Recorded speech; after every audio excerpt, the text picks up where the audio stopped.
Hello, everybody. I hope you're all warm on this freezing cold day in Joburg. I hope it's warmer where you are. So this afternoon, we are going to be working through 21st Century Learning Design in preparation for Microsoft Certified Educator certification and exam that you can write. We are lucky enough to have access to a number of vouchers from Microsoft as to use as payment to write the exam, which you can write anytime between now and Thursday next week, or you actually can write it anytime if you have access to a Certiport center and you have a school or you're prepared to pay the levy for the exam. So the kind people did tell me that you should be able to see me and hear me and see my screen. I do feel like I am going to talk very fast, so please, your microphones you're able to come up mute. I do have the chat open, but if I missed your question, please just raise a hand or activate your mic and then say or ask a question if you need to. The first question I have for you is that the exam is based on the learning pathway of Microsoft Learn, which means that you get this badge on the left. It's called 21st Century Learning Design. It's from Microsoft Learn. And sorry, I'm just going to a different page. So can you show me by a show of hands, if you could just raise your hands, if you have completed this learning pathway? So for those people who not sure what I'm talking about, you go to learn.microsoft.com. The fastest way to find it is to type 21 CLD using the search function. And it is the one you're looking for says training paths, as you can see here. So there are 3 of you have done it. Thank you. So this, if you're planning doing the exam, you do need to do the whole pathway. At the end of this workshop, I'm going to give you the code that you can put in, which will give you the badge in the system. I am going to point out which parts are, I think, are very helpful in the course, but the modules are below. There's one module for each learning design dimension. So let's just first talk about where it comes from.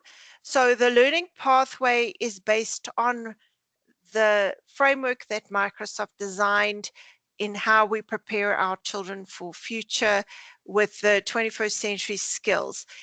In my opinion, this is one of the best exams and the best framework at our school. Most of our teachers, I think I counted yesterday, 65 of our 89 teachers already have the certification, and there's another 8 or so to go this in the next 2 weeks.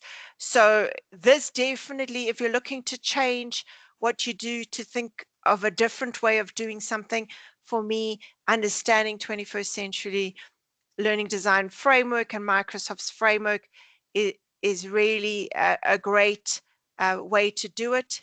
It definitely changes the more people that you talk to that have the conversation, because it's more about skills and less about content. It is not a technology exam in the fact that it is not really about actual packages. The questions about packages are very broad and very few. It is about pedagogy and how we should teach to prepare our learners. Through this afternoon, I'm going to use some of the videos that were created by Microsoft. Becky Keane appears in them. These are for me the ones that sum it up. So first off, we're going to watch Becky's explanation. But just before I do that, the hands up.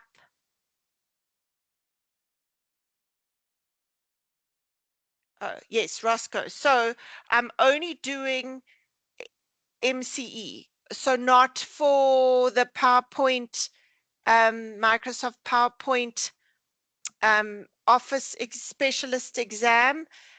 Just to answer that question quickly, is that there actually really is not many resources about the Office exams. If you go to the Learning Curve website and you go to the Growth Hub and Office Specialist, there's all the resources of how to take the exams. The best thing I can suggest is looking through the outline. The 365 ones are here. The 2019 ones are behind the login. And most of it has to do with what is similar to the CAT website. If you go to my CAT website, being a CAT teacher, there are links to videos that could help you. Otherwise, using Microsoft's support web page and looking, for example, in Excel, there is one called Sort. So if you just go to support.microsoft.com and you say sort function in Excel's 365, you can find the information about the sort function, and it lays it out quite that they're easy to understand. It gives you some examples. So if you're preparing for PowerPoint, for example, I suggest you go and get the outline from this page and then go through it and see which things you might not know.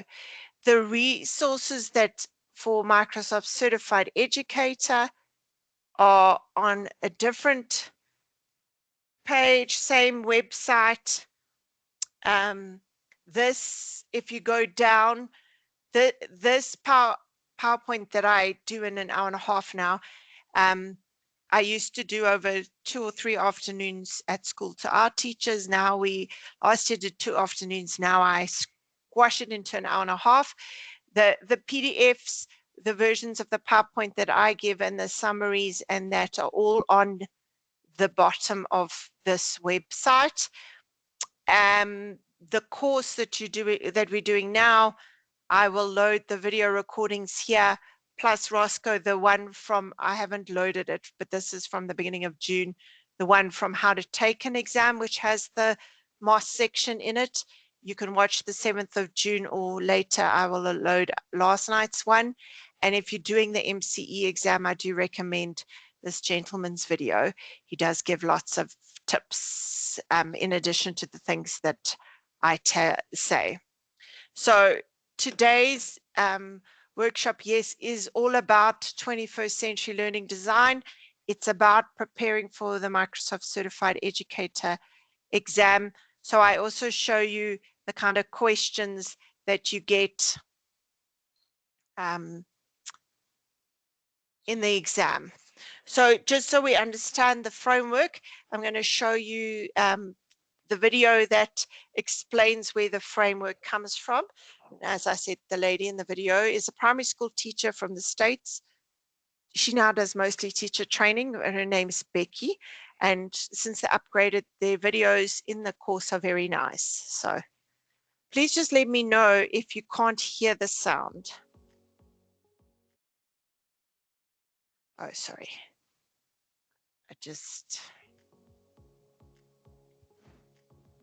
21CLD was developed after Microsoft and other employers realized that some members of their workforce didn't possess the requisite skills to thrive in their chosen occupation. Microsoft commissioned a study through the Stanford Research Institute to examine what skills our learners need to succeed in the workplace and how are we measuring those skills in our schools? The researchers studied schools in 7 countries, analyzing lesson plans and learners' work, interviewing learners and educators and administrators to find out what skills are we teaching and how are these skills being taught? What skills do our learners need to be prepared for the workforce? And are we teaching those skills? The research group identified 6 important 21st century skills or learning dimensions: knowledge construction, collaboration, real-world problem solving, skilled communication, self-regulation, and ICT for learning. They discovered that although educators were addressing some of these skills in their learning activities, it was often only at a superficial level. For example, while educators were introducing the skill of collaboration, they were not requiring learners to practice the skill in a way that would ensure their future success. Researchers also asked, what do successful schools have in common? They found that educators in the most successful schools were collaborating with their colleagues to design cross-curricular or interdisciplinary lessons. The research team then developed rubrics to help educators better understand 21 CLD curricular goals and redesign learning to develop the vital skills our learners need. These rubrics have been tested internationally and proven to facilitate collegial discussion on lesson design as well as promote reflective practice among educators. So now you know where the framework comes from and the research Microsoft does. As I said before, it is for me one of the best ways to reframe what you do in the classroom and make it relevant to 21st century learning. And as I was I teach CAT, as I said, to my matrics. A couple of weeks ago, we were discussing when do they matriculate? So do some maths in your head. Let's say that hopefully that's roughly 50 years from now that they would only, they would retire when they were about 68. So add 50 years to 2024. And those are the matrics. My niece is in grade R. And yesterday when I was doing it with the teachers at Brescia, we had a grade R teacher. So I said, start thinking about day 6 when they matriculate, but then when they retire.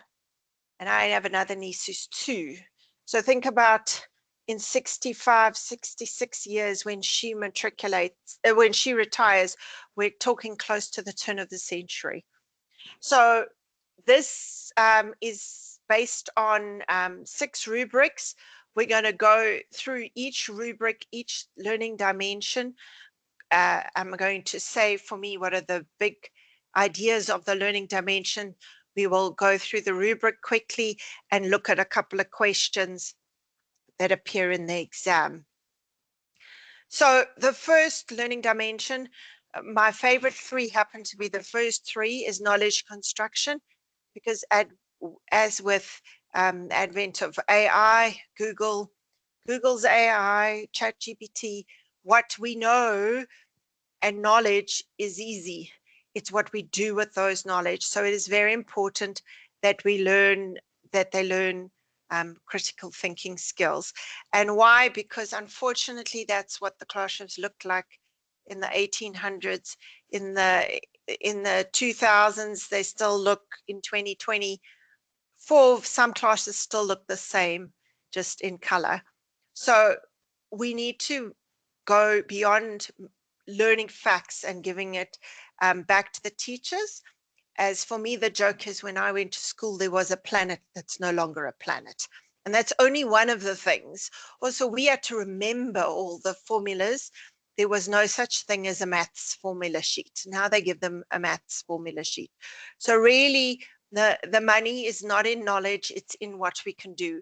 And therefore, we need to prepare the students we teach to be able to do the most, and that comes to thinking. So, and anybody who does Bloom's or whether they studied it or they are a senior teacher and they set their exams to that. In this case, we're talking about higher order questions.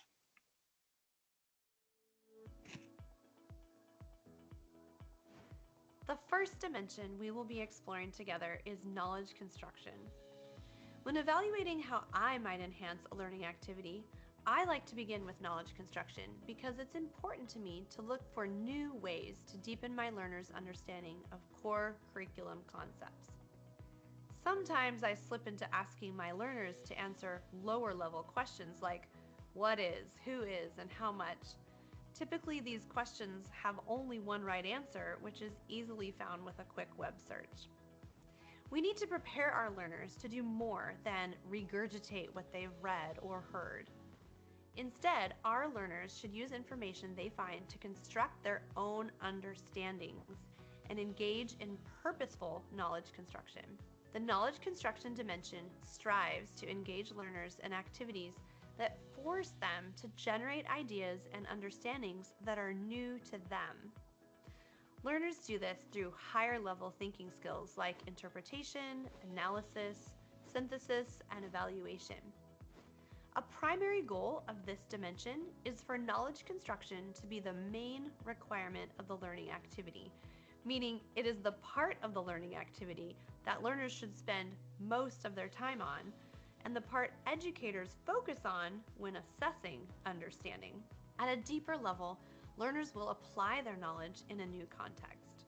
Requiring learners to use their constructed knowledge in a new way furthers their understanding of core principles because they must abstract what they've learned and examine it from a new perspective. At its deepest level, knowledge construction activities should be interdisciplinary, requiring learners to make connections across and between multiple disciplines. By engaging our learners in this way, we will be better preparing them to construct knowledge individually and collaboratively, to make meaning and develop deep understandings of this dynamic world in which we live. Next, dig deeper into this dimension.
Sorry, can you hear me now?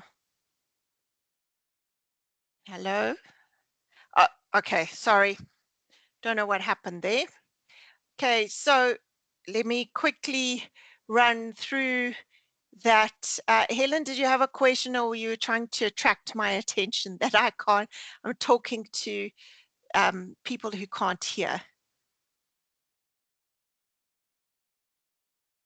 Okay, thanks, Helen. So thanks to everybody. Sorry about that. Let me quickly go through that again. So this is an infographic that I created to help my remember the big ideas in knowledge construction.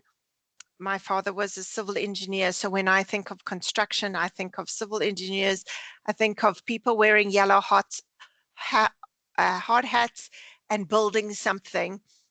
Basically, the learning dimensions all work in a system of questions that you ask yourself, and which are here on the right. This rubric has 5 levels, and when you ask yourself the question, if you say yes, you go to the next question. If you say no, you stay in the level of the speech bubble. But in order to ask these questions, there's a few words that or concepts you need to really understand. First of all, what is knowledge construction?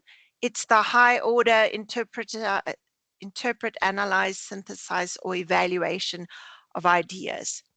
Then the next thing, which becomes a theme in quite a few of the rubrics, is about it being a main requirement. So main requirement means most time, effort, and usually most marks. In other words, where the teacher assesses whether the learner understands. Then the next one is understanding that it is a new context for the learner. And lastly is interdisciplinary. Interdisciplinary is not something that we generally do in routine school. In our school, we have our grade 9s do a whole term of what we call 21 CLD projects, where one of the main requirements is that it is interdisciplinary, and it hits level 5 on the knowledge construction rubric. In order to get there, it has to have knowledge construction, which is about learning something and then applying what you've learned in a new situation. So, for example, if you're learning about the water cycle and you've learned it to a traditional diagram of the sea and the clouds and a mountain, now and is taking that and applying it to a person's garden. In the learning unit 3 of the course, which is the unit that explains the rubrics, when they updated these courses, there's some lovely examples in that learning unit, for example, where they tell you which scenarios don't qualify as knowledge constructions and whether it's being interdisciplinary or main requirement. Now, those are very useful to go through when you're going to write the exam, because it gives you more examples. They're not exactly what is in the exam, but it gives you more ideas of what is and what isn't knowledge construction, or what, for example, is a new context. For us, interdisciplinary is quite easy because we think across subject lines, but the new context is where people often get tripped up. And that is, so for example, in that learning course, there is a couple of examples of how you can, scenarios that require learners to apply their knowledge in a new context.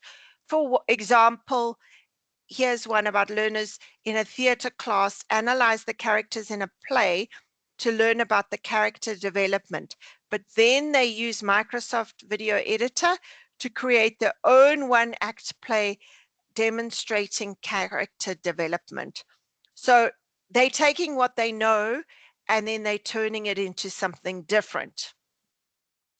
So that is how the questions work. In the exam, almost all the questions that refer to the rubric have the rubric available. So it's not really an exercise in memorizing the rubric. It's more about understanding where the concepts come from. And if you look at a word version, in other words, the rubric is explained with lots of words, the bold writing and the capital letters do mean something, are very important.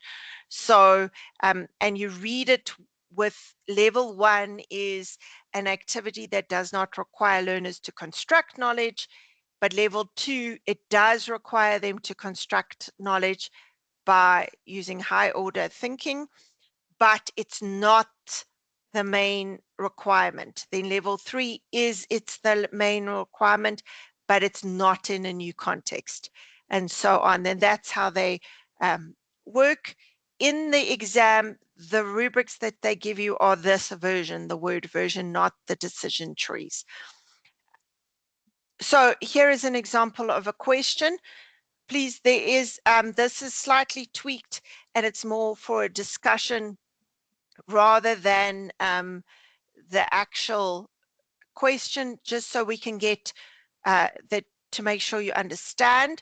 So here the students are learning about the water cycle, as I was saying about if you teach them. So this teacher always created notes, but now you want to change it to a 21st century skills project. where knowledge construction is important. So in this case, for a simple multiple choice, choose which one is an example of using their knowledge in a new context. So they use Minecraft to recreate the water cycle. They draw a diagram in PowerPoint to show the water cycle. They interview a local expert in water systems, or they create an interactive presentation showing how the water cycles through the environment. So if you'd like to guess in the chat, A, B, or C, you can just type A, B, or C in the chat.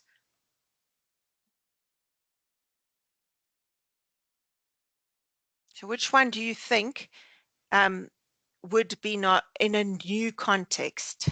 So the tip about the exam is don't get bogged down in the fancy tools. So don't look, oh, because it says Minecraft or PowerPoint, it must mean those are knowledge construction.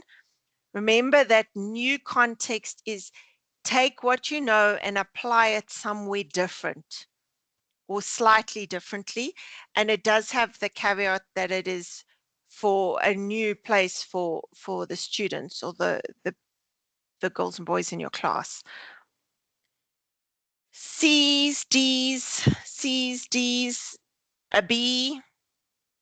So if you are, and this is a question that you can answer in your head.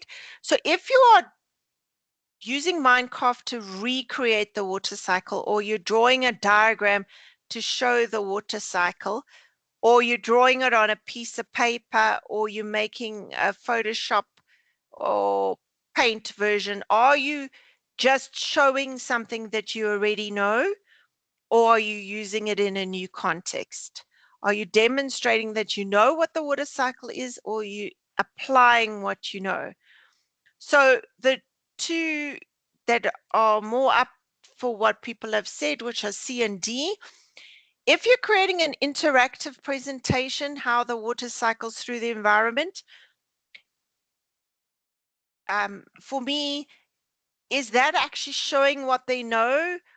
Or if you are asking them to take the water cycle and you've shown them the traditional sea, mountain, clouds version of the water cycle, now you tell them to explain how the water cycle works in their house, in their own garden, at school. Can you see how the context shifts? Also, if you interview a local expert in water systems, you would have to understand the water cycle in order to be able to set up the questions. But as it stands, you don't see those questions. So you're assuming that we're talking about the water cycle. So the other tips I can give you, well, first I can tell you that there are quite a few versions of the exam, and even 2 or 3 people writing at the same time won't get exactly the same version, and the batches of questions come differently. I did tweak some of these questions so they're not true to exactly what is in the test because there is a non-disclosure. But on one hand, look for the things that answer the new context. So in other words, read, because there's always lots of reading, read to find the answer, but at the same time, don't fill in the blanks. Don't assume something that is not, as I say, in evidence. Facts not in evidence. So as it stands, based on what we are, and the examples that they give, probably the truest answer is C, because they had to understand a water system and the water cycle in order to be asking effective questions. Creating an interactive presentation only takes it to a new context if you've somehow changed the environment from the one that you've talked about and taught them about to the one they're presenting. We do, after I've lost count of how many exams I've done, we do think so you need 700 of the 1,000 points. So no question is worth 1 mark. So I do think there's like some places there could be a correct and a more correct answer. So maybe C gets 3 marks and D gets 2 marks, not quite sure. The whole point of the workshop or the and understanding it is more that you could argue why, which doesn't help you in an exam, but why you would say that it is specifically C or D. So that's one question. A second one is now a social science question about Egypt, and you need to say yes or no, whether these talks actually involves knowledge construction, or is it helping them learn something? So a teacher uses AR, which is augmented reality, in the lessons. Students use an app to point out the image of something in ancient Egypt to learn more. B, they conduct research into ancient Egypt and use the research to write dialogue for a play, which can be recorded. And C, the teacher shows how to create a timeline and then asks the students to create a timeline using Excel. A, B, or C? Thanks, Taryn. B. Anybody else got any options? Please don't get fooled by the use of technology. And so AR and talking about apps and Excel and timelines. At this point, we're looking about how are they constructing their own knowledge from what they've learned. So A is about the learning. C is really about rearranging what they already know in just a different format. So B is definitely the one that requires knowledge construction. Does that make sense? So this is also a trick when you're writing the exam is, for example, if you think, I know what knowledge construction is, it's creating knowledge. For example, the fact that the play will be recorded is not even information you need to read. So that's why I say about making sure you read, understand what you're looking for, and then look for that in the question. There is a lot of time, there is a lot of reading for the amount of time. And though both of these questions I've shown you are simple, straight, multiple choice, that is not true for the whole exam. So even though there's 37 questions, each question is not really just one thing. So you have to be very conscious of your overall time for the exam. So there is a knowledge construction decision tree. The way it works is the questions at the top. If you say yes, you move along. If you say no, you go drop out and get the value for the rubric. There is no notes in Microsoft rubrics, and not the some rubrics go to 5, 3 of them, and then the others go to 4. So next up is collaboration. And that reminds me of us working together, dolphins working together. And why is that important? Well, because not even a person flies a plane by themselves nowadays. So we have to work together in order to achieve most jobs in the world. And therefore we need to use the skills, learn the skills of working together.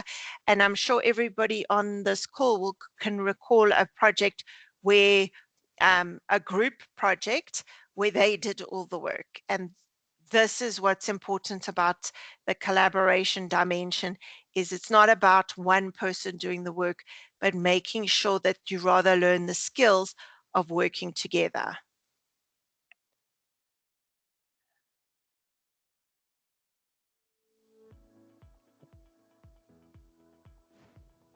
The next dimension we will examine is collaboration. Of all the dimensions, I personally feel collaboration is the most challenging to incorporate in my lesson design, but the most rewarding when it's done right. Let me explain.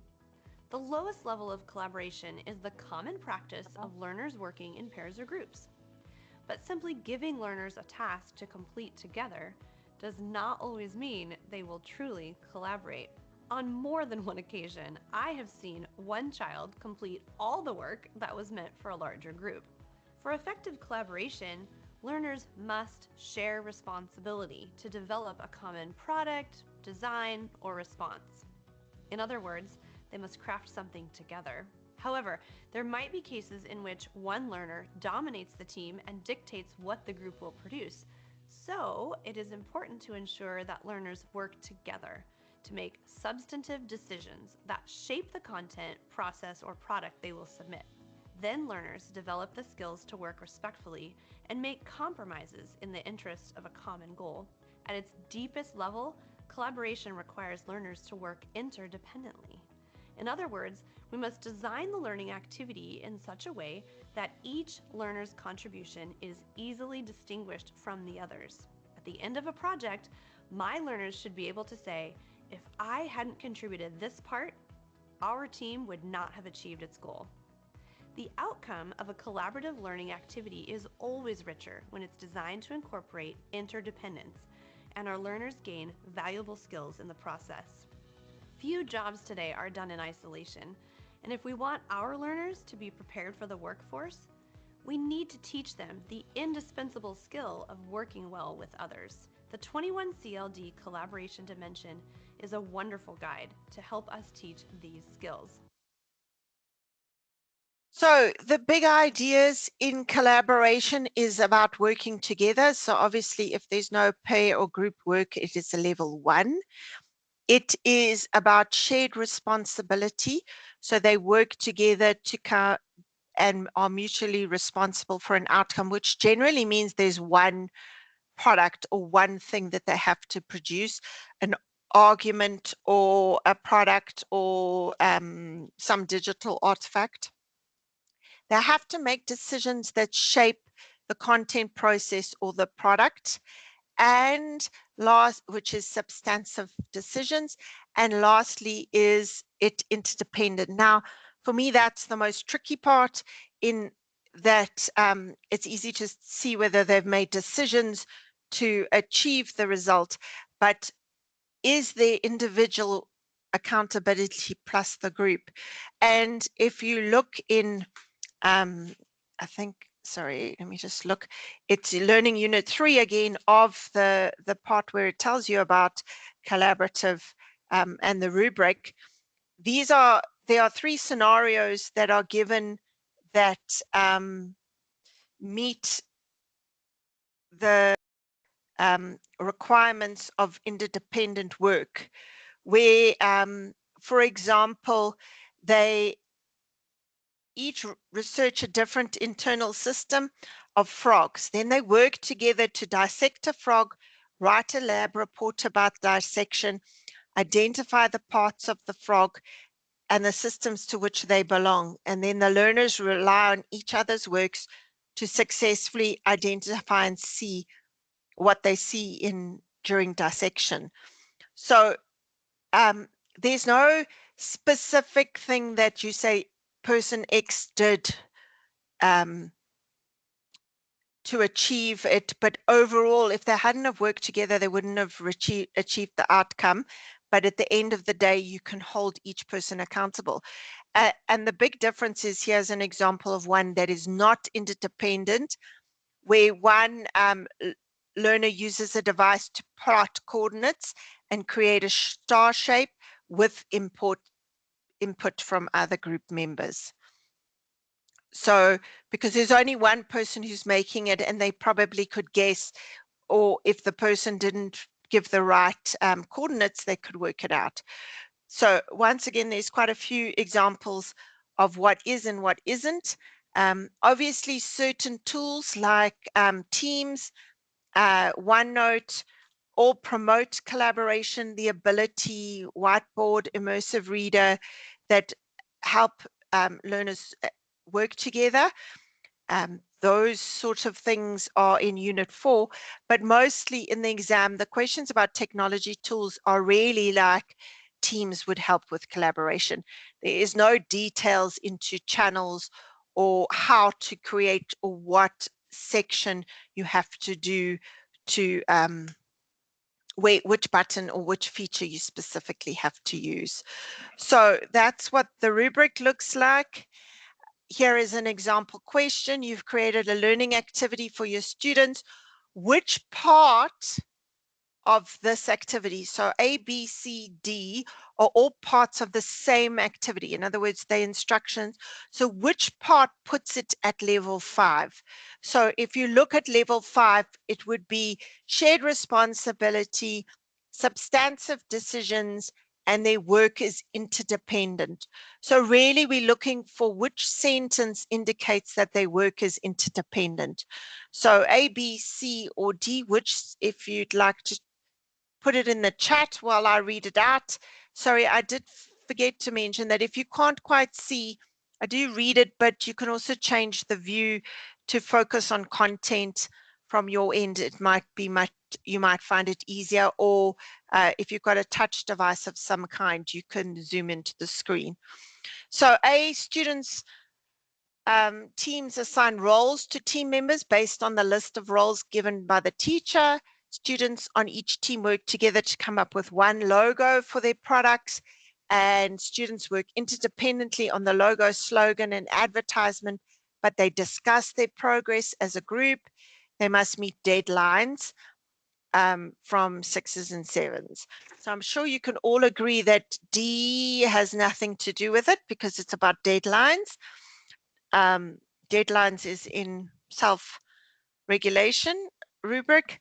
So it's really about team roles, one logo, or they work on the logo, slogan, and advertisement, but they discuss their progress as a group. So yes, B and C, and this is another one where we can start arguing about whether we think it's B or C.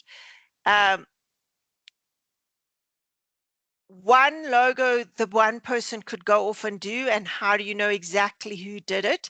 Whereas a logo, slogan, and advertisement means that you could separate who did what, but the progress has to be together and there has to be commonality.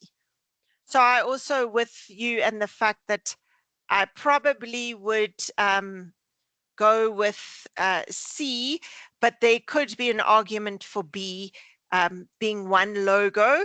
It's just, if you think of the group projects that you did, one logo, does that mean one person could go home and do it by themselves and come back? And obviously, we were saying that group work is one of the hardest things to assess, and you don't have to be the only person who assesses it, but some of the best ways of assessing group work is about at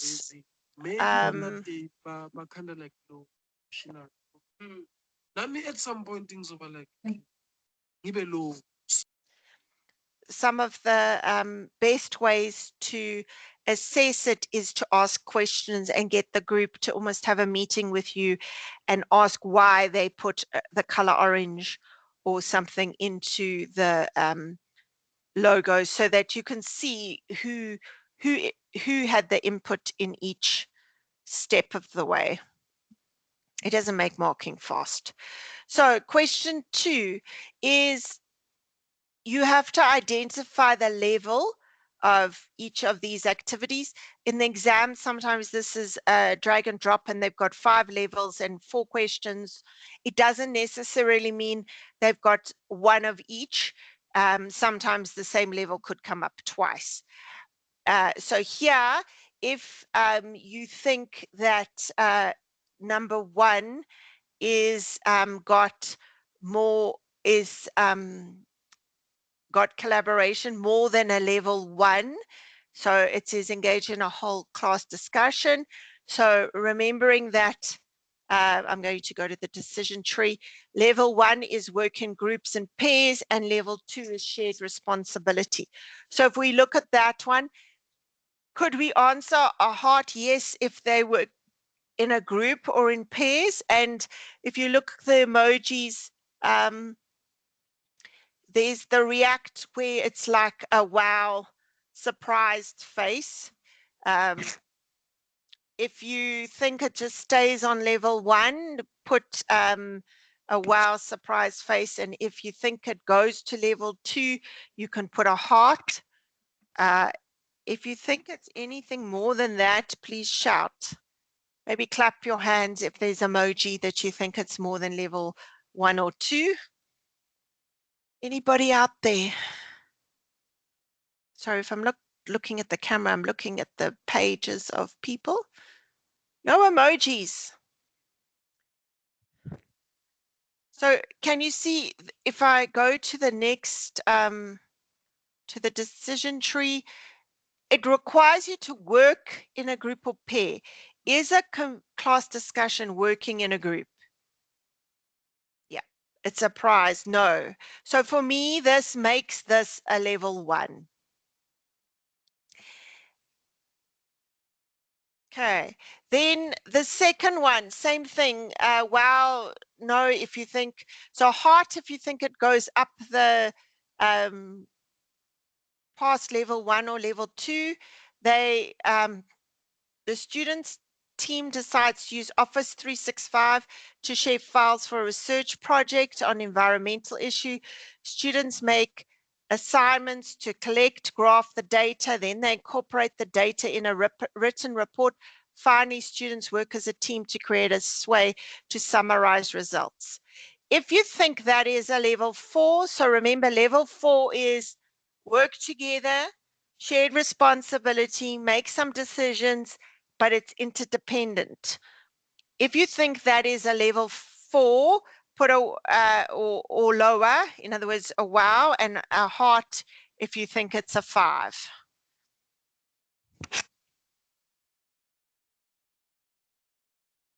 So I've got some hearts going. Yeah. So for me, it is a level 5. If you think of the frog story that I told you, they're summarizing, so they're making decisions, they're creating a team, a sway from the team. Somebody's going to collect, somebody's going to graph. Don't get stuck with sharing files and, but they've written a report. So there's individual parts that you could hold people accountable, but the whole group, it needs to all work together, because if the report doesn't work to the sway. Does that make sense? Okay, so interdependent. So interdependent is shared, where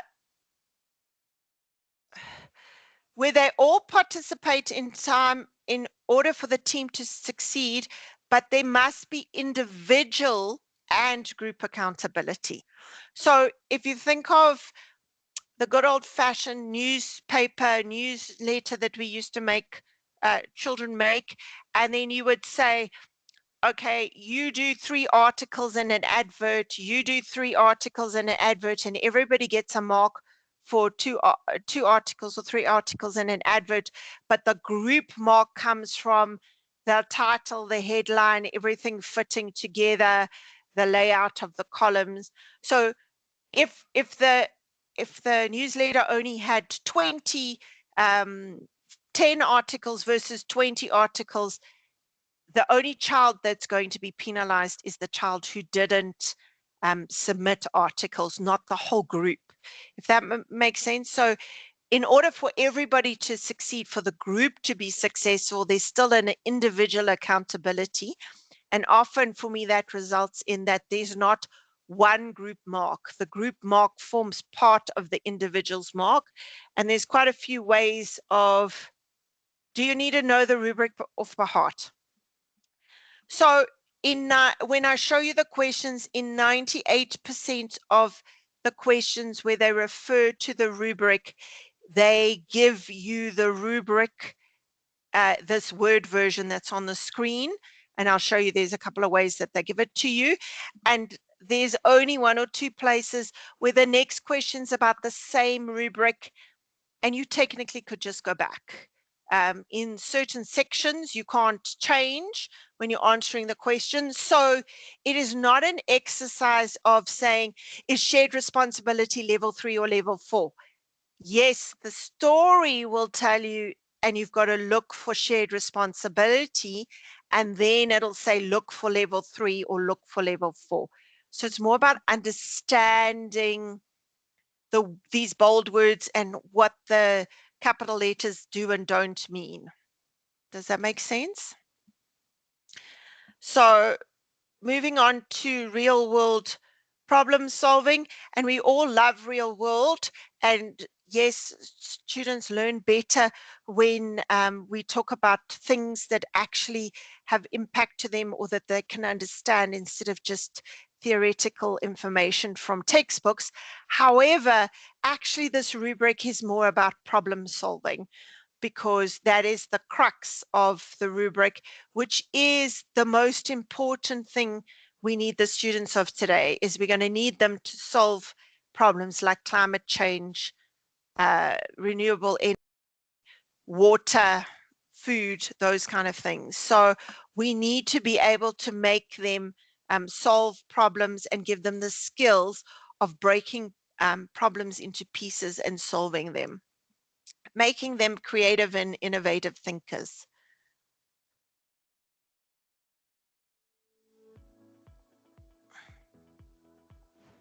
Now, let's examine the real-world problem-solving dimension.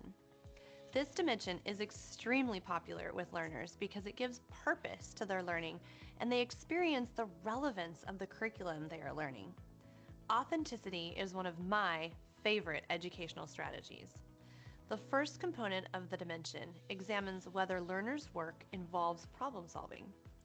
Problem solving happens when learners develop a solution to a problem that is new to them, complete a task that they have not been told how to complete, or design a complex product that meets a set of requirements.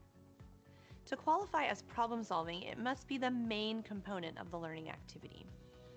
The learning experience is deeper when learners solve real-world problems.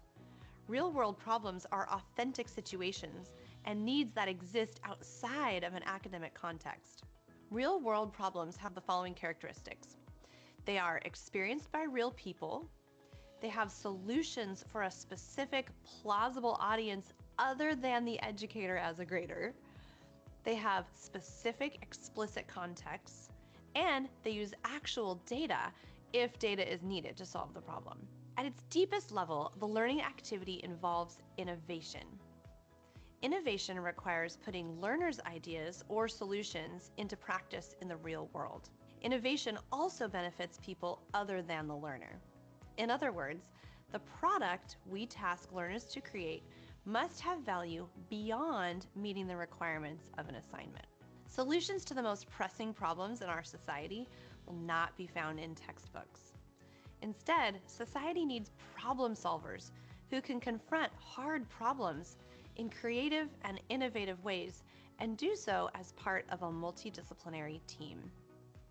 As educators, it is crucial that we design learning activities that help our learners to develop the skills they need to engage in problem solving and become innovative thinkers. So the big ideas in real world problem solving rubric is that it is problem solving where there's a challenge to either develop a solution, complete a task without instructions, or design a product. And it has to be the most time, effort, and marks. So this is only a level 4-level rubric because actually question 1 asks, is it the main requirement being problem solving? So you've got to say, is problem solving the most time, effort, and marks before you worry about whether it is real world or not?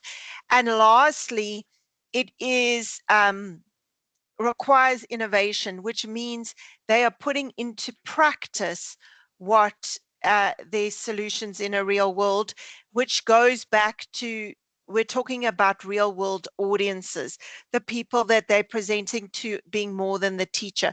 So in the learning unit, in the course in learning unit 3, it is one of the, a couple that I like, for example, is obviously if they write and perform a play to a specific age group of students, or they write letters that get sent to councils, companies. Also, if they present something to create a presentation, the example is on the internet safety for parents, and then give it to parents. And then they've got one where they analyze the basketball team's performance using maths models and Excel formulas. And then they actually illustrate targeted improvements and present it to the coach.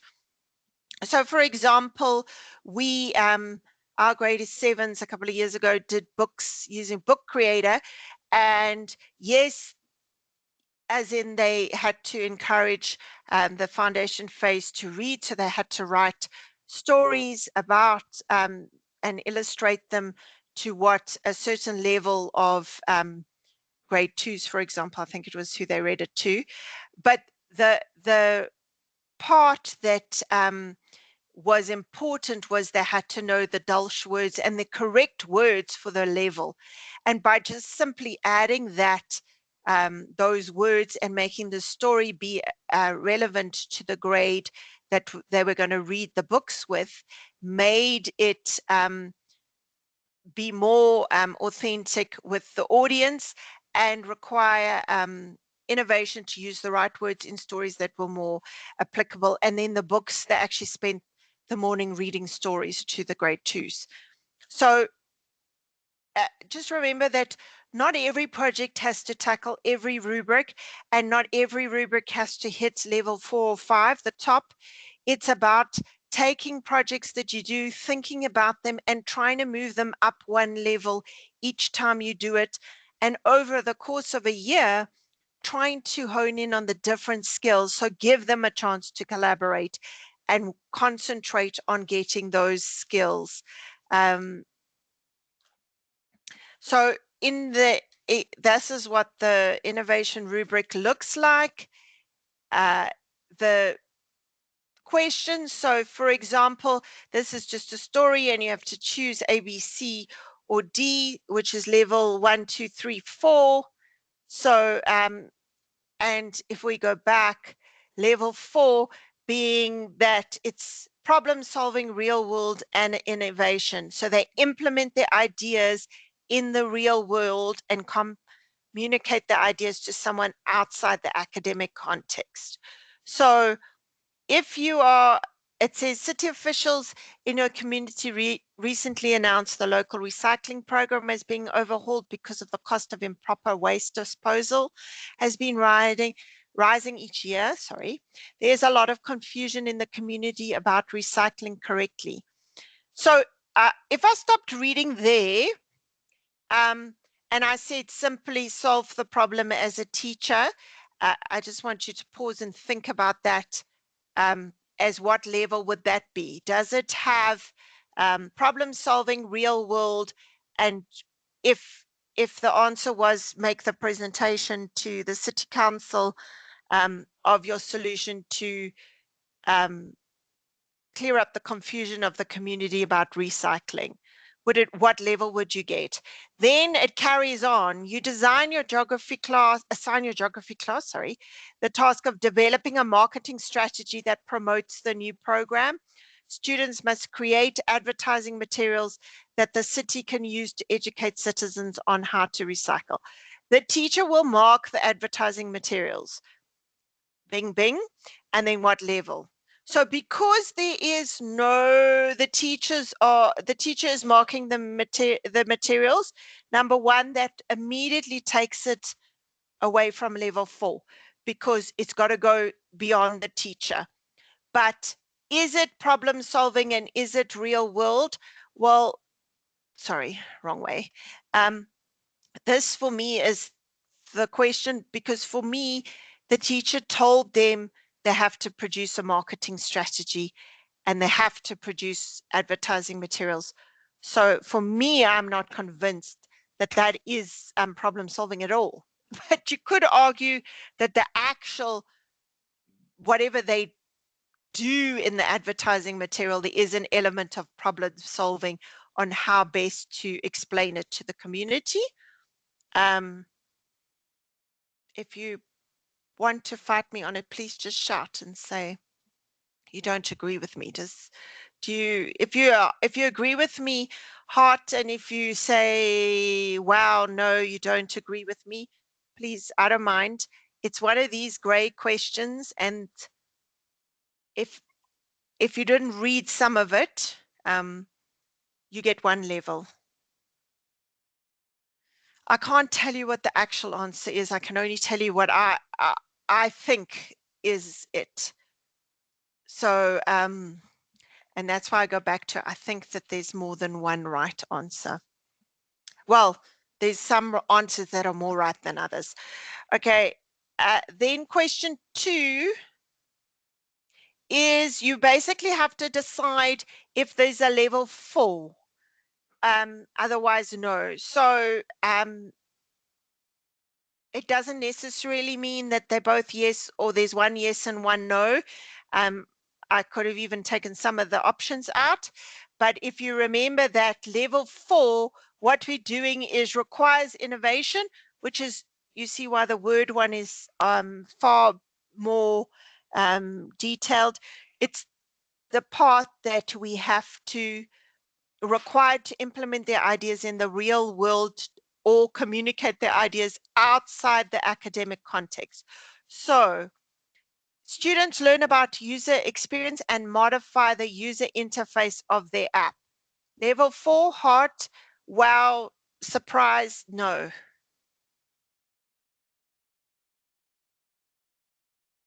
Yes, Myrna, you can ask a question.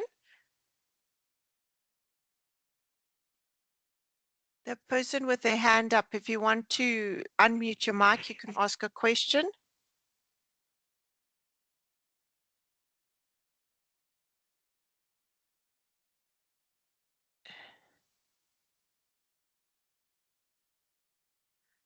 I can't hear. Let me just check.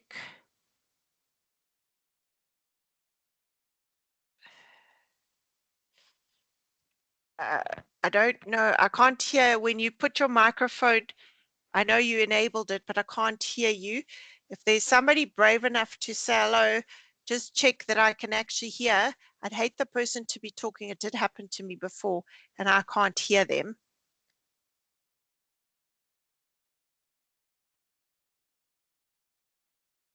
Hello. Hello. Okay. Hello. Yay. Hello. Okay. So we can't. So Mona, I don't know why we can't hear you. If you can get your mic to work, or just type it in the chat. While you figure that out, I'll ask the second one. Okay, so they learn about velocity and acceleration. They follow instructions, use make code. They program, identifies whether the object is in motion. Is that real level 4?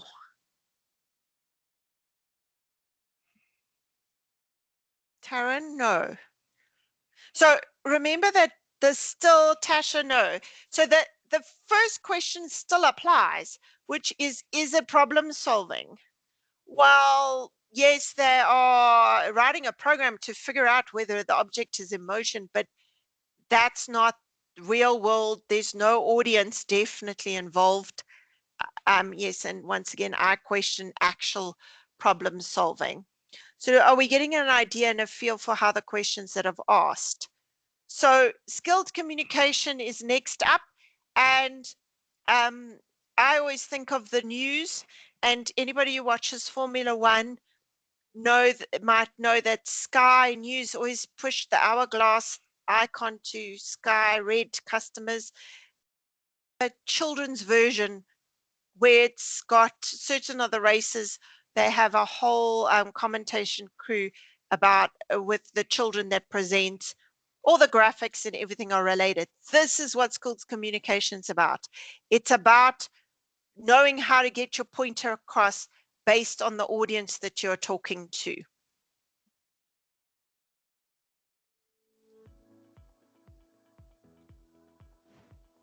The next dimension we will be exploring is skilled communication.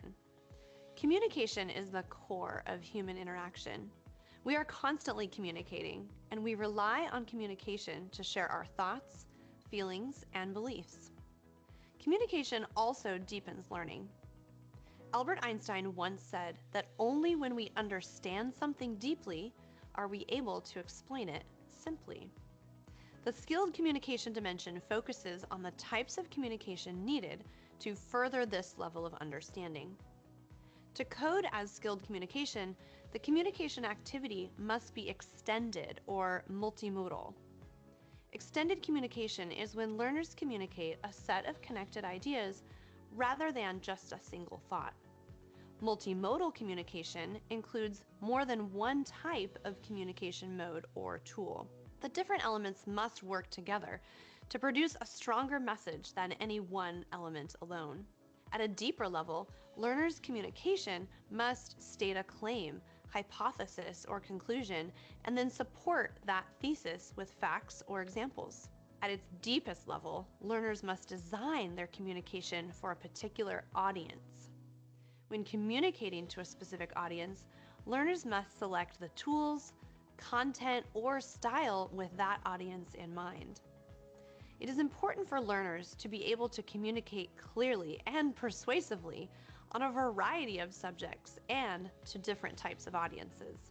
Developing technologies in the 21st century have created new opportunities for communication. And with the proliferation of digital and print media, the need for effective communication is no longer confined to language arts classes. With practice, learners become effective, skilled communicators and contributing members to society. So even the modern matric oral requires students nowadays to produce a PowerPoint or something to go with their actual speech for the IEB rubric. So the big ideas are, is it connected? In other words, extended communication or multimodal? This is the strangest rubric, because though it is also only a 4-level rubric, it has a 2-part question. It's either got to be multimodal or extended, in other words, a set of connected ideas, or more than one mode. So in other words, a PowerPoint presentation plus a speech, a video plus a book, that kind of thing. Then the next one is like a holding place, because it requires supporting evidence. And if you don't have it, but you talk about a very particular audience, you can get to level 3. So it's no for supporting evidence. Yes, it is from got a particular audience, then it would get to level 3. So if we go back to my example of a book, so if we said that it was just a story written for grade 2s, yes, it's a storybook. Yes, the child sat and read it. Yes, it had pictures and words. If there was no tying back to the Dolch words, it was for grade 2s, it would get to a level 3. If we add that they have to have shown the research they've done into Dolch words and why they chose the words they do, then we have supporting evidence and a particular audience of grade 2s, we would get to level 4. Does that make sense? So the evidence is do they explain their ideas, facts, or examples? And in unit 3 of the learning area, for example, they write a blog post about Alice in Wonderland, but they use examples from the story. They explain logic. They define and state what global warming is. So they reference facts. Those kind, or explain their reasoning. That is all supporting evidence. How did they get to the argument they are making? So this is, it looks, when written out in Word, you see level 3 has 2 ways to achieve it: extended or multimodal and supporting evidence, or they have designed it for a particular audience and it's extended and multimodal, but not both, not the 2 bullet points in the middle. And then obviously level 4 is both. So I know it's very small. Basically A, B, C, D is the different levels, level 1, 2, 3, or 4. So if we went through the problem, this is your department plans to modify an existing lesson on settlement areas, so geography. What in the current lessons they define urban, rural, and suburban areas by writing sentences. So you suggest that you're going to change it to include a PowerPoint that has the following characteristics. They work in small groups. So remember I told you about things that we don't need to know. We don't need to know. We're not talking about collaboration. But then the next part is important. Find photographs to represent urban, rural, or suburban settlements. Then it's each child writes a paragraph defining the similarities and differences. So in other words, they're evaluating the research.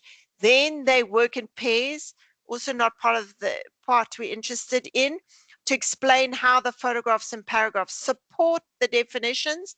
And then they create a video explaining different settlement areas for younger learners. So, and then lastly, they can navigate or use digital inking and music to their video, added to their video. So by bullet point 4, you should be already in your heads going, it's a level 4. It's got video, it's got the research, it's got explaining and evidence as to why. And then as soon as it tells you that it's for younger learners, you could argue they could be a little bit more specific about their younger learners, but I hope that makes sense. Then the second question is what you have to decide if this facilitates level 4 of the communication, yes or no. So these, in other words, if you're having an art display, what would make it to a level 4? So would just standing next to your artwork and answering questions make it a level 4? Anybody? Yes, no, wow, hearts.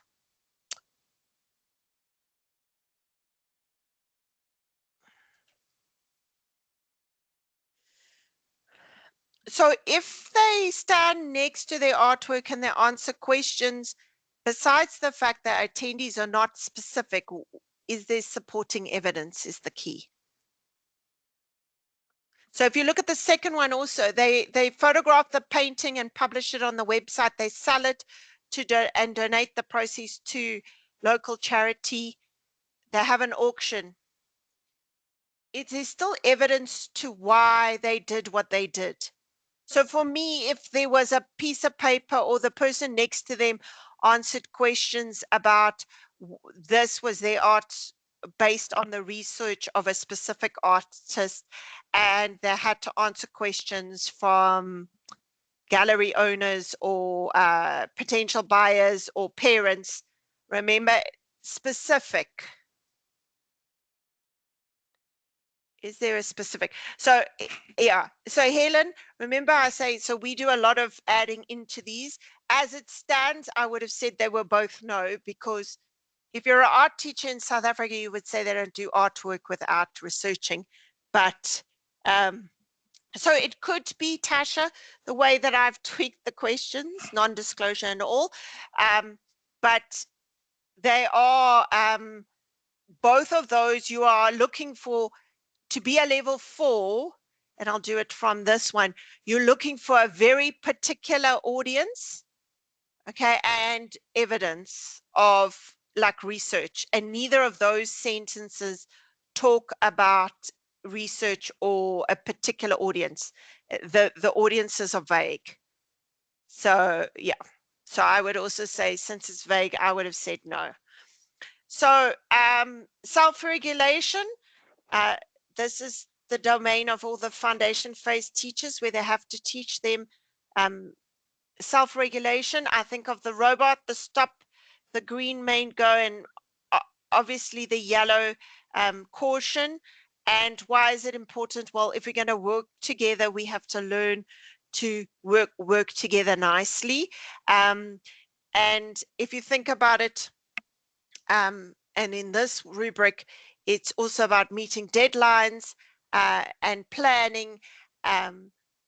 Your boss one day is not going to go, sorry, you missed the deadline. It's okay. When you finished and you feel like handing in your essay, you can. So they need to learn those skills. So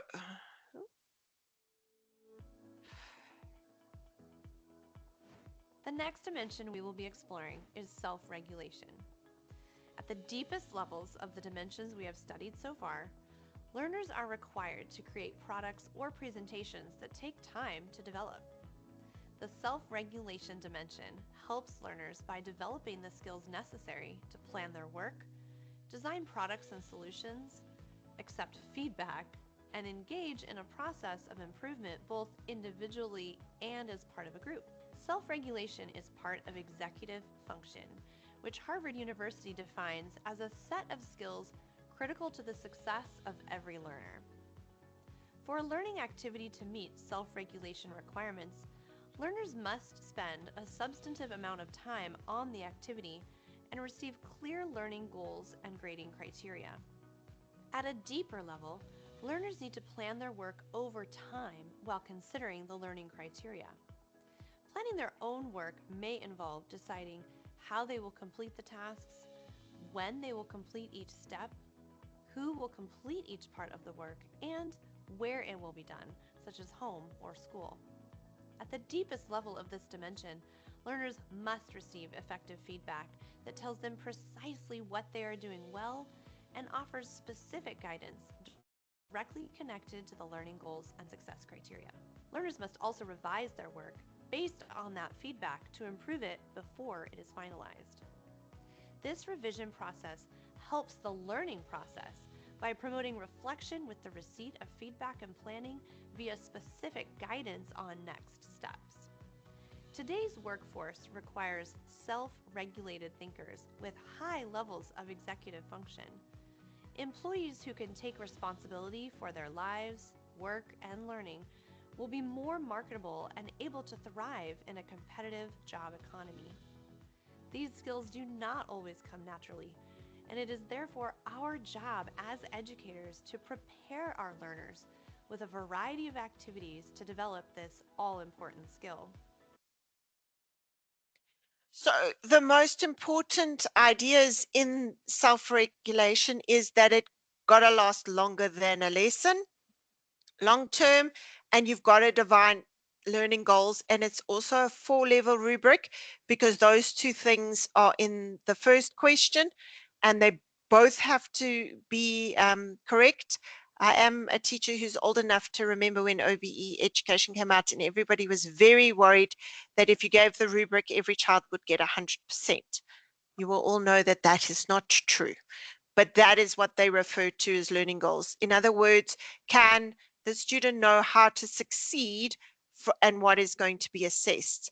And then do they plan who, when, where, how, what they're doing, when they're doing it? And lastly, is there a process of revising and feedback? And remember, it doesn't have to just be the teacher. It can be the student or teachers, and there's lots of different ways to do it, to revise and feedback. But at the end of the day, you're looking for a better outcome, but the process of learning. So there is the rubric. There is questions like this in the exam. Those are drop-down boxes where you select. Yes, teachers and students can provide feedback, and feedback can be used to revise and improve. Or there's some that says choose 2 statements and you have to tick 2. And remember, we're looking for 21 learning activity rubric for self-regulation. So if you think of self-regulation, we're looking for planning or revising and goals and long term. So if we read it, we just look for those things. Breaking down the task is dividing it up and planning, and then obtain feedback and make revisions. Target group, students comprising of marketing and design students in their group and skilled software are not part of self-regulation. So in the large amount of reading, see if you pick out what you're looking for, then just read for that answer. So the last rubric kind of underpins every one of them because it's ICT for learning. And as we were talking earlier about ChatGPT, it is part of everything we do nowadays. So the big ideas in ICT are that it requires ICT so they can use it. Things like searches. Does it support knowledge construction? Remember, knowledge construction is higher order questions and creating new knowledge out of things that they know. Then the third one goes back to, is it required? In other words, they wouldn't have got there without the technology. And then lastly, do they design a product? This goes back to a 5-level rubric.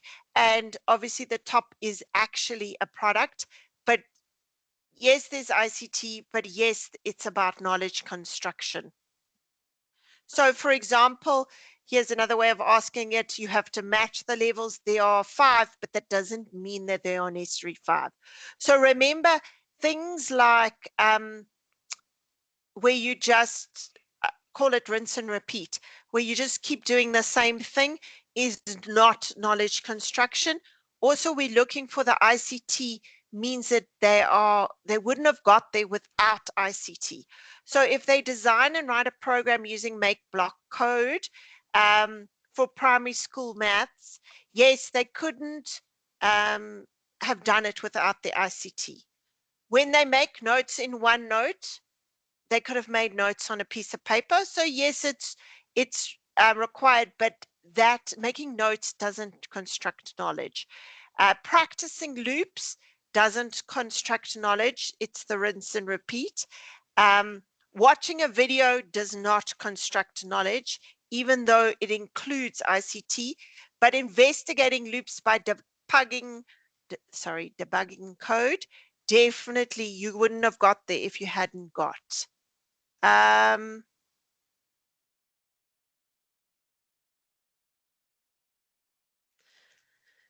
I'll answer the question about the code right now, the voucher code. So that's what the decision tree looks like. Sorry, I'm just going to skip that video. We'll come back if we have a minute. So I just want to tell you about how the exam works. If you do the exam with me in the way that we can do it in the next just over a week, you need to go to Certiport. It is called the Technology Literacy for Educators exam, but it is the Microsoft Certified Educator qualification.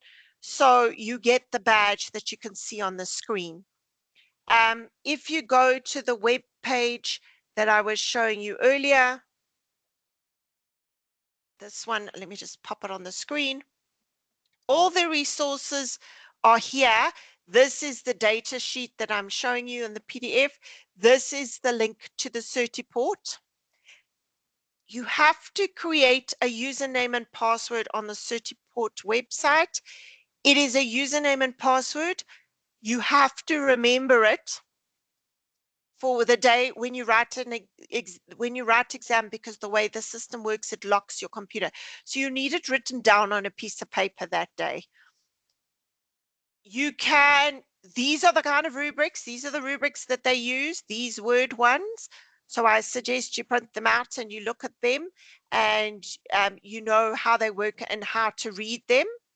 So on the day you get a link to download this browser. Sorry, I'm just going to there. So this is very important, this PDF about taking exams from home. If you click on the link at the top, it tells you the technical requirements. Please, we have had problems with a MacBook Air, I think it is one of the MacBooks. You do need a keyboard and a mouse. The better the screen is, bigger is better, but there's a specific screen resolution and the Wi-Fi, you need good stable Wi-Fi, and I hesitate to say good stable power. You get an email from me which leads you to this site. I'm going to show you where you get on the day that you choose to write the exam, should you choose to write with me, then you click on it and it goes to a page here where you have to download. This downloads an EXE. If your firewall at school or your browser is set up, it's going to block that EXE. You need that EXE. On the day that you write the exam, you can download it before, once you've got the link, but as soon as you run it, it locks your computer. So the way I run the exams is you go to the exam sessions. if you haven't already, you book one of these sessions to write the exam, and it's a webinar, because on the day, at the time that the webinar is, you join via Teams. If you've only got one device, please join to the Teams call first. You can have downloaded this EXE, just don't run it yet. Then I give you the voucher code that you need for the payment. We verify you are you, because that's part of the exam process in the Teams, and then I let you disconnect from the Teams call once you're sure you know what you're doing, and then you carry on. Everybody's exam starts individually when they click on the start in the exam. So once you run the browser, and things like firewall do play a role, it makes your computer go white. The first thing you do is log into the Certiport portal part of it, which means you need a username and password, which is why you need it written down. Once you're in, I can see through the process that it works. I can see your screen, and you get this chat section that pops up where we could chat to each other, and I can then see what you're doing. When you book that webinar, when I sent you the link, I gave you my phone number, because sometimes it's the only way if you've locked your computer. At the top, you end up with a blue button that says close session. Really, we don't close session at all. In order to write an exam, I have to pre-book the computers per se, the digital virtual machines, and they are set up, and the link is very specific for the exam you're going to write. If you click on that link, that's the exam you're going to get. So if you want to do a PowerPoint exam, you have to have the link for the PowerPoint versus the technology for educators for MCE. Then if I haven't started the exams, they can only be started within five minutes before the scheduled time. And if you don't get in to this point within half an hour, we have to use another set of links. Then you have to fill in the exam group, which I give you in the email. You can copy that into Certiport. But you also have to put the voucher code. You have to say yes, and you have to type in the voucher code. Without that, the exam is not paid for, which it will then make you eventually it'll say you haven't paid, and it won't let you carry on. It won't let you start the exam. The next part is I put in my proctor invigilator information. So please understand, if there's 40 people writing at the same time, it does take me a little bit of time, but this is not affecting your exam time, which is why we use an hour-and-a-half session. The physical 60 minutes only starts when you click, not even when I unlock the exam, there's a couple of instructions before you click start. There is troubleshooting in this document. So just to understand some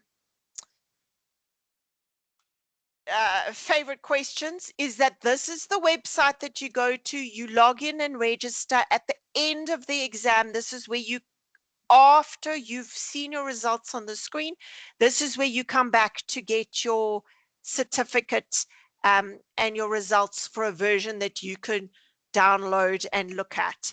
So if you go to test candidate, at the bottom here, yes, you can put the exam ID before, but this is not where you go to write the exam. If you look at your exam here, it gives you your score and your pass.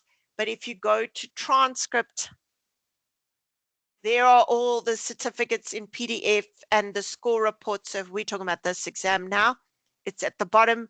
And if I click score report, you will get this score report. When you are writing the exam, and I've lost the PowerPoint now. Sorry, just go find the PowerPoint. When you're writing the exam, you will look, the screen will look like this. So if you look here, please note, sorry, I'm going to be 2 minutes over time here, sorry. but I will take questions. And if you need to go, I do understand. So please understand, you see these slidey bars?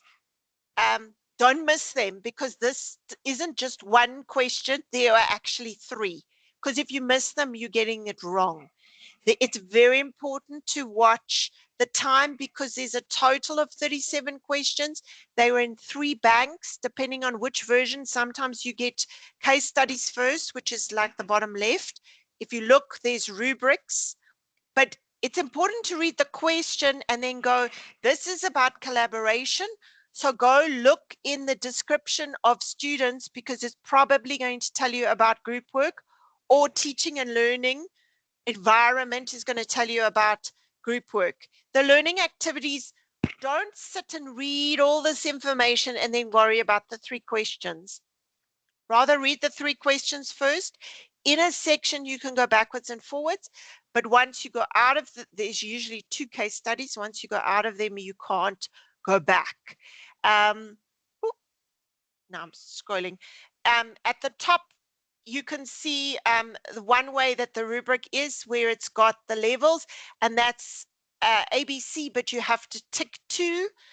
As you can see on the top left, there were actually 3 questions there, and the bottom right, you had to, there's stories that you have to talk about the problem, and this is about as technical package it gets, and you have to drag them across. That is how it works in the exam. The screen is slightly changed. The time looks slightly different in the latest version. At the very end, when you say end exam or your time expires, you have to wait, and it goes back to a blue Windows screen, and you have to wait until you see this results. It tells you of your 700, which is the minimum you need, how many points you got. You get the pass or fail, and then it actually tells you which sections you weren't so good on. So should you need to write again. If you didn't pass the first time, there is a 24-hour waiting period between writing the exam, if you don't pass, and writing it again. You have to wait 24 hours. I'm not sure if it's from the beginning or the end of the exam, but you just need to be aware of that. This is the code to redeem in Learn.